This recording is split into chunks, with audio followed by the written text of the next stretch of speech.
रहा update news.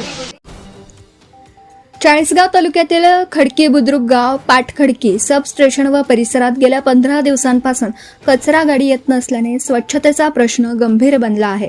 रोज सकाळी ऐकू येणारा गाडीवाला आया कचरा निकाल हा आवाज पूर्णपणे बंद झाल्याने ग्रामस्थांना कचरा टाकण्यासाठी प्रचंड हाल सहन करावे लागत आहेत। गावातील विविध वॉर्डांमध्ये कचऱ्याचे ढीग साचले असून उघड्यावर कचरा टाकण्याची वेळ नागरिकांवर आली आहे। यामुळे परिसरात दुर्गंधी पसरली असून अस्वच्छतेचे प्रमाण वाढले आहे।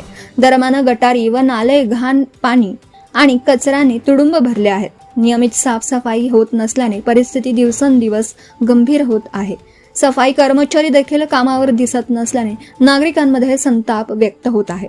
डासांची वाढ होऊन मलेरिया, डेंग्यू यांसारख्या आजारांचा धोका वाढला असून लहान मुले व वृद्धांच्या आरोग्यावर परिणाम होण्याची भीती निर्माण झाली आहे।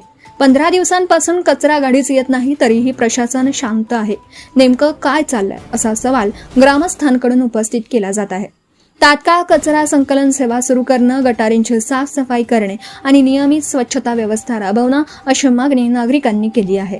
परिस्थितीची गंभीरता लक्षात घेता संबंधित विभागाने तातडीने हस्तक्षेप करून स्वच्छता व्यवस्था सुरळीत न केल्यास मोठा आरोग्य धोका निर्माण होण्याची शक्यता व्यक्त केली जात आहे। Bureau report Murad Patel. Subscribe now and press the bell icon. Never miss an update.